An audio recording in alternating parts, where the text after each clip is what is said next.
नमस्कार मित्रों, शॉटगन की एक नई वीडियो में आपका स्वागत है। और आज मन में आया कि अपनी गन की वीडियो बनाते हैं। एक ये जो मेरे पास एक सिंगल बैरल गन है, इसका बारे में आपको बताते हैं थोड़ा।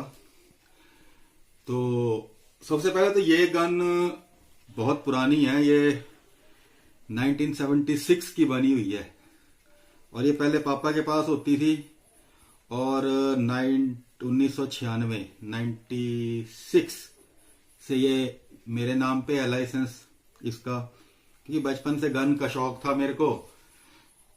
अब तो इतना शौक रहा नहीं, अब तो मैं ऐसे वीडियो डालता हूँ शौकिया। तो एक व्यूअर्स की हमारे रिक्वेस्ट आई थी कि अपनी गन का वीडियो डालो, तो आज फिर इस गन के बारे में आपको बताते हैं। तो सबसे पहले जैसे कि मैंने बताया कि ये 1976 मेड है।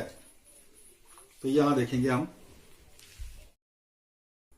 ये गन 1976 में बनी है। ये इसका नीचे ईयर लिखा है और ऊपर इसके ये नंबर है HPM 1878, जो इस गन का नंबर है। हर गन का एक पर्टिकुलर नंबर होता है जो इसके सभी पार्ट्स पर अंकित होता है। इसके हैंडगार्ड पर भी, इसके बट पर भी, इसकी बैरल पर भी। और यहाँ आप पढ़ सकते हैं कजन्स, लॉन्ग रेंज, मंडी, HP, इंडिया। तो ये मंडी की बनी हुई गन है। और अगर हम इसके यहाँ देखते हैं,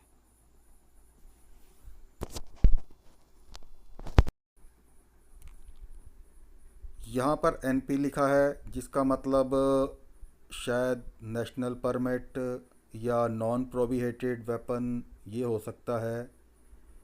और इसके ऊपर एक अशोका का चिन्ह बना हुआ है जो अब थोड़ा फीका पड़ गया है, जो हमारा राष्ट्रीय चिन्ह भी है। लिखा है 2 3/4 इंच, ये इसके चैम्बर की लेंथ है। और इसके आगे आप देख पा रहे होंगे 0.710, ये इसकी चोक है जो कि इंच में है 0.710। और जब हम इसको कन्वर्ट करते हैं तो ये 18 mm से थोड़ी सी ज्यादा, लगभग 18 मान सकते हैं, 18.03 के लगभग mm के लगभग आती है। तो लगभग 18 mm हम इसकी चोक मान सकते हैं। और इसके नीचे एक और चीज लिखी हुई है, ये अंकित है 3 1/4 टन। इसका मतलब है कि ये जो इसका जो प्रेशर, इस प्रेशर तक ये टेस्ट की गई हैं, पर स्क्वायर इंच में 3 1/4 टन का प्रेशर ये बर्दाश्त कर सकती हैं। उस प्रेशर के लिए ये टेस्टेड होती हैं, जिनका चैम्बर 2 3/4 इंच होता है। और इसकी बैरल लेंथ के बारे में बताता हूं, 32 इंच है। पापा को गन्स का शौक था, तो जब उनकी पोस्टिंग मंडी हुई, वो बैंक में थे, और उन्होंने लाइसेंस बनवाया, तो शायद जहां तक पापा ने मुझे बताया है कि जो इस गन कंपनी के जो मालिक थे, क्योंकि ये मंडी में बनती है, तो शायद उनका अकाउंट उसी ब्रांच में था जहां पापा सर्विस करते थे। तो जब गन की बात आई होगी तो इस फैक्ट्री के ओनर्स ने बोला होगा कि सर, आपको हम अपने हिसाब से अब खुद गन चेक करके और बेहतरीन गन देंगे, तो लेकिन आपको इंतजार करना पड़ेगा 3-4 महीने। तो उन्होंने 2-3 महीने के इंतजार के बाद ये गन उन्हें दी, क्योंकि ना पापा को गन के बारे में कोई ज्यादा नॉलेज था। तो पहले उनके पास भी कोई, हमारे खानदान में कोई गन नहीं थी उससे पहले, तो उनको इतना नॉलेज था नहीं। तो ये कंपनी वालों ने, ये जो फैक्ट्री ओनर्स थे, उन्होंने खुद सिलेक्ट करके गन दी थी ये। तो अब इसकी क्या खासियत है, मैं तो इसके बारे में इतना जानता नहीं हूं, क्योंकि मैं कोई गन एक्सपर्ट नहीं हूं।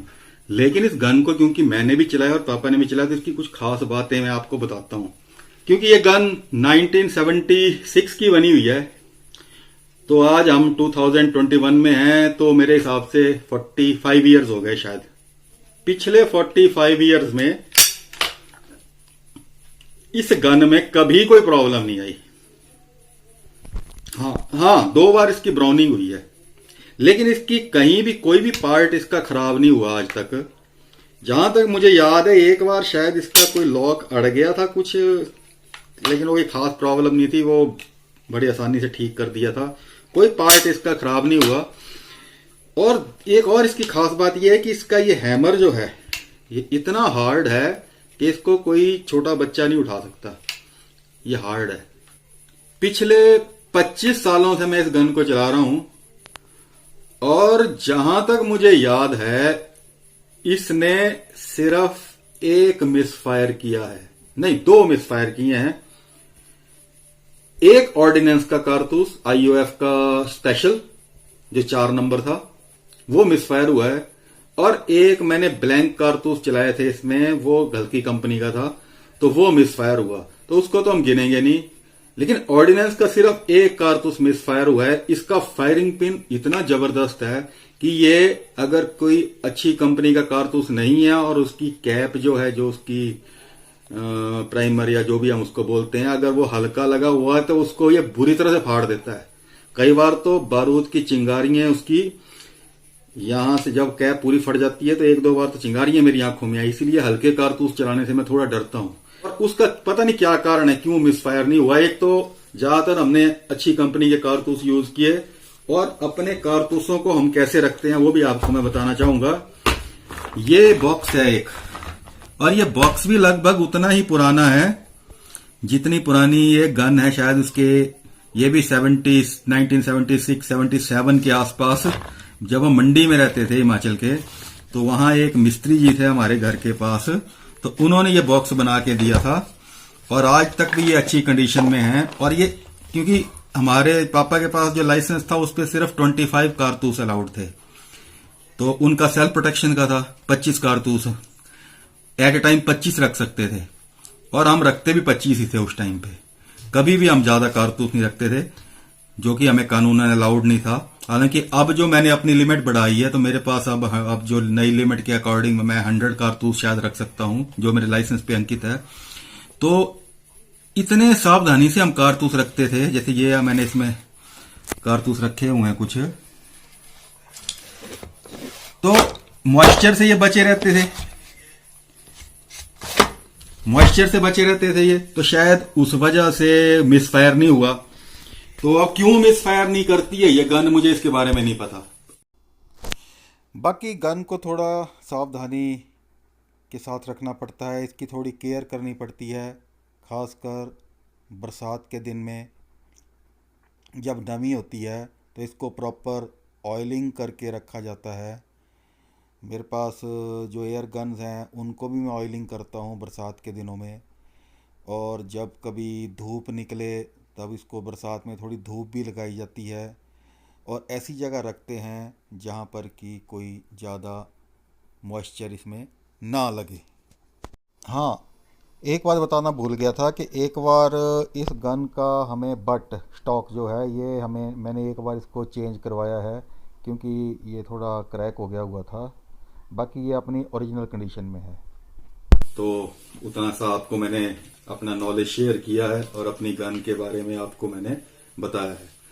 तो हमारे चैनल को सब्सक्राइब करें जिन्होंने अभी तक सब्सक्राइब नहीं किया है, और वीडियोस को अच्छी लगती है तो लाइक करें, कमेंट करें। मैं कोशिश करता हूं कमेंट्स के जवाब देने की। कई बड़े मुश्किल सवाल पूछते हैं तो उनका जवाब मुझे फिर इधर उधर से किसी से पूछकर इंटरनेट पर सर्च करके पढ़कर वहां से निकालना पड़ता है। आजकल हर जानकारी इंटरनेट पे अवेलेबल है, लेकिन ये कजन गन के बारे में मैं अभी देख रहा था, मुझे इसकी तो मेरे को कोई जानकारी इसकी यूट्यूब पे नहीं मिली। हालांकि थोड़ी सी जानकारी इंटरनेट पे उपलब्ध थी। तो अब शायद ये कंपनी का मैंने कुछ पढ़ा, शायद 2-3 साल पहले से ये बंद हो गई है शायद ये। तो मैं इसके बारे में एग्जैक्ट तो नहीं कह सकता कि अब ये गन्स बन रही हैं कि नहीं बन रही हैं, लेकिन ये एक बेहतरीन कंपनी थी अपने टाइम की, और ये बेहतरीन गन है, इसमें कोई शक नहीं। तो आज के लिए इतना ही काफी है। धन्यवाद।